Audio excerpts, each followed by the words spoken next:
ሰዎች እሳትን የሰረቀውን ፕሮሜቲየስን ያውቃሉ። አማልክት ቀጡት፣ ነገር ግን ለሰው ልጆች ብርሃንን ሰጠ።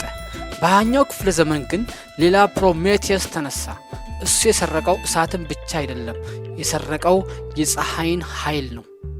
ጄ ሮበርት ኦፐንሃይመር የአቶሚክ ቦምብ አባት በመባል የሚታወቀው ይህ ሰው የሰው ልጅ ታሪክ ለሁለት የከፈለ ሊቅ ነው።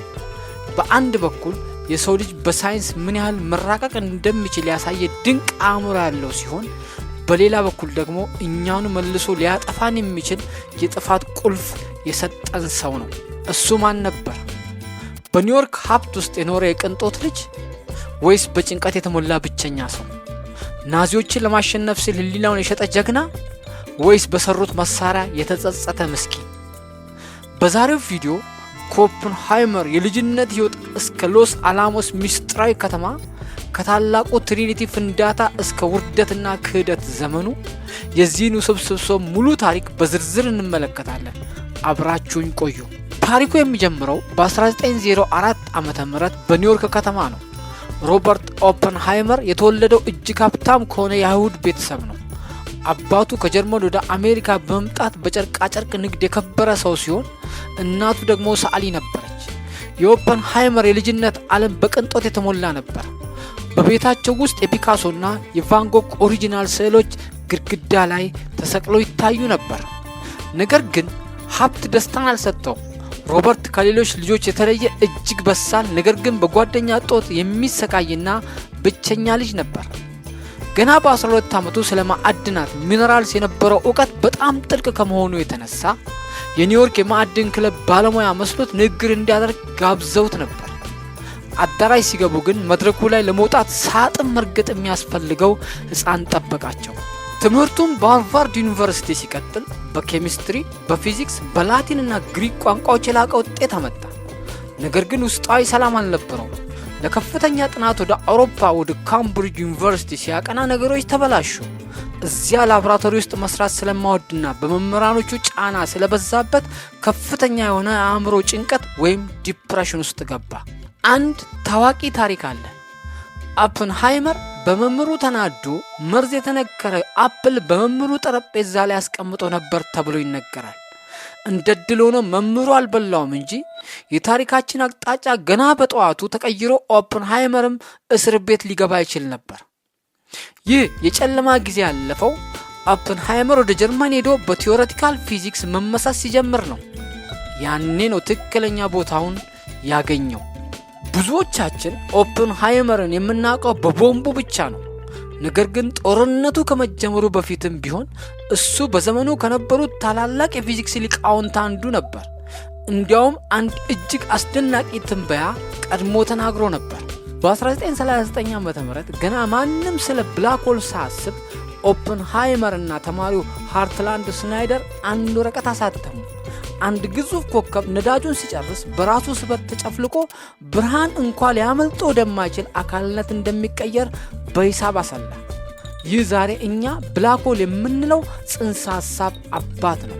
ጦርነቱ ጣልቃ ባይገባ ኖሮ ኦፐንሃይመር በዚህ ግኝቱ ብቻ የኖቤል ሽልማት ማግኘት በቻለ ነበር።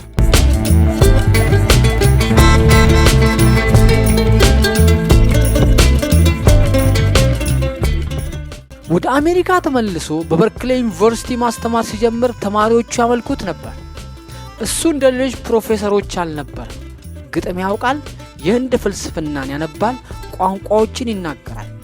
እንዲያውም የጥንቱን የህንድ ቅዱስ መጽሐፍ ባጋቫድ ጊታን በኦሪጂናል ቋንቋው ለማንበብ ሲል ሳንስክሪት ተማረ።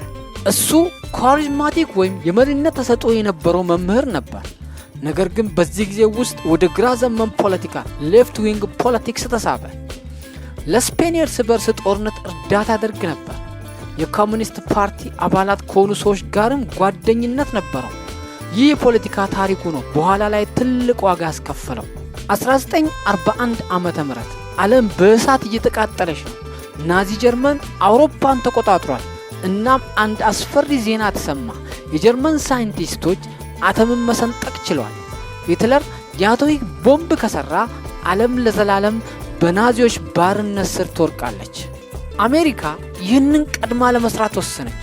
ፕሮጀክቱ ዘማንሃታን ፕሮጀክት ተባለ። የዚህ ፕሮጀክት ወታደራዊ መሪ ጀነራል ሌስሊ ግሮቭስ ነበሩ። ግሮቭስ ጠንካራ ወታደር ሲሆኑ ቦምቡን የሚሰራላቸውን የሳይንስ ቡድን መሪ ሲፈልጉ ምርጫቸው ብዙዎቹን አስገረመ። ኦፕንሃይመር የኖቤል ሽልማት አልነበረውም። ቀደም ሲል እንዳልነው ግራ ዘመም የፖለቲካ ግንኙነት ስለነበረው ለደህንነት ስጋት ነበር። አንድ ትልቅ ላቦራቶሪ መምራት ልምድም አልነበረውም።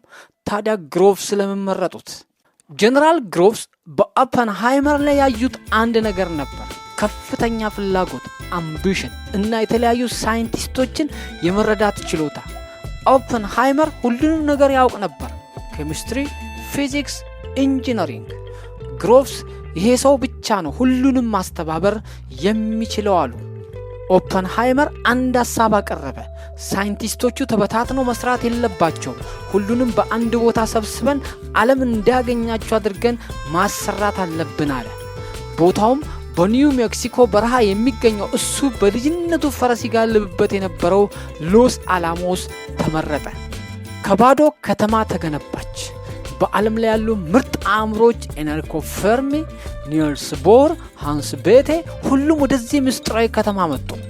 ኦፕንሃይመር የዚህ ኦርኬስትራ መሪ ሆነ። ኑሮ ከባድ ነበር።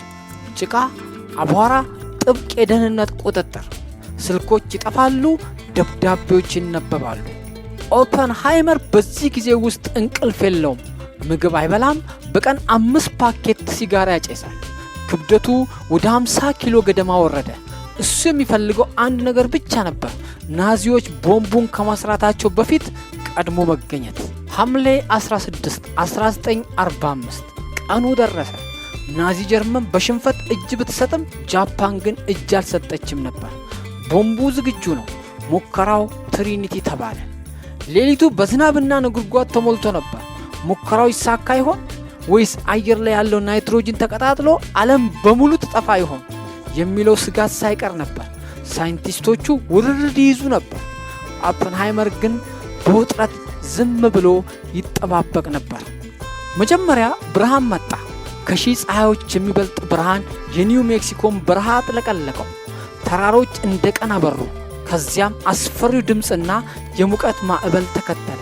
የሙከራ ውጤት ከታሰበው በላይ ነበር። የአቶሚክ ዘመን ተወለደ። ኦፕንሃይመር ያንን የእሳት ሉል ሲመለከት ከሂንዱ ቅዱስ መጽሐፍ የተወሰደው ቃል ወደ አእምሮ መጣ። ናው አይ አም ቢካም ዴዝ ዘ ዲስትሮየር ኦፍ ወርልድስ። በዚያ ቅጽበት የሳይንስ ሊቅ የነበረው ሰው የዓለም አጥፊ ወደ መሆን ተሸጋገረ። ደስታና ጥልቅ ፍርሃት ተቀላቀሉበት። ሙከራው በተደረገ በሳምንታት ውስጥ አሜሪካ በጃፓን ሂሮሺማና ናጋሳኪ ላይ ቦምቦቹን ጣለች። በመቶ ሺዎች የሚቆጠሩ ሰዎች በቅጽበት አመድ ሆኑ። ጦርነቱ አበቃ። ኦፕንሃይመር እንደ ብሔራዊ ጀግና ተከበረ። ፊቱ በታይም መጽሔት ታይም ሜጋዚን ላይ ወጣ። ነገር ግን በውስጡ እየሞተ ነበር። ለፕሬዝዳንት ሃሪ ትሩማን ሊነግራቸው በገባ ጊዜ እንባ እየተናነቀው ፕሬዝዳንት እጆቼ ላይ ደም እንዳለ ይሰማኛል አላቸው። ትሩማን ግን በዚህ ተናደዱ። ደሙ ያለው በእኔ እጅ ነው፣ አንተ አታስብ፣ ይህን አልቃሻ ሰው እንዳላዩ ብለው አባረሩት። ከጦርነቱ በኋላ ኦፕንሃይመር የጦር መሳሪያ ውድድርን ለመግታት ሞከረ። በተለይም ከዚህ ቦምብ በ1000 እጥፍ የሚጠነክረውን የሃይድሮጂን ቦምብ መስራትን አጥብቆ ተቃወመ። ይሄ የዘር ማጥፊያ መሳሪያ ነው አለ።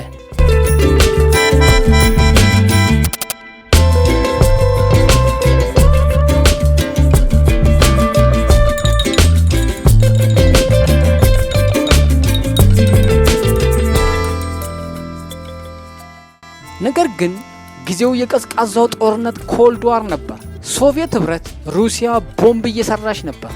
አሜሪካውያን ኦፕንሃይመርን መጠርጠር ጀመሩ። ለምን እንድንታጠቅ አይፈልግም? ኮሙኒስት ስለሆነ ይሆን የሚሉ ጥያቄዎችን አነሱ። ጠላቶቹ በተለይም ሉዊስ ስትራውስ የተባለ ባለስልጣን ኦፕንሃይመርን ለማጥፋት አሴሩ። በ1954 ዓ.ም በታሪክ እጅግ አሳፋሪ የሆነ የደህንነት ችሎት ሴኩሪቲ ሂሪንግ ተካሄደ። የኦፕንሃይመር የግል ህይወት፣ የድሮ የሴት ጓደኞቹ፣ የፖለቲካ አስተያየት ሁሉ ተዘረገፈ። በመጨረሻም ለአሜሪካ የሰጠው አገልግሎት ተዘንግቶ ለአገር ደህንነት ስጋት ነው ተብሎ የደህንነት ፍቃዱን ተነጠቀ። የአቶሚክ ቦምብ አባት በፈጠረው መንግስት ተባረረ። ከዚያ በኋላ ኦፕንሃይመር ወደ ፕሪንስተን ተመልሶ በጸጥታ ኖረ። ምንም እንኳን ዓለም በኋላ ስህተቷን አርማ ሽልማት ብትሰጠው የልቡ ስብራት ግን አልተጠገነም። በ1967 ዓመተ ምህረት በጉሮሮ ካንሰር ከዚህ ዓለም በሞት ተለየ። የሮበርት ኦፕንሃይመር ታሪክ ስለ አንድ ሰው ብቻ አይደለም፣ ስለ ሳይንስና ሞራል ግጭት ነው። ዕውቀት ኃይል ነው፣ ግን ያንን ኃይል እንዴት እንጠቀምበት? ኦፕንሃይመር ሳጥኑን ከፈተ፣ በውስጡ የነበረውን ኃይል ግን ከቁጥጥሩ ውጭ ሆነ። ዛሬ ባለንበት ዓለም አርቲፊሻል ኢንተለጀንስ ኤአይ እና ጄኔቲክ ምህንድስና ሲስፋፋ የኦፕንሃይመር ጥያቄዎች አሁንም ያስተጋባሉ። የምንሰራውን ነገር መዘዙን እንችለዋለን ወይ?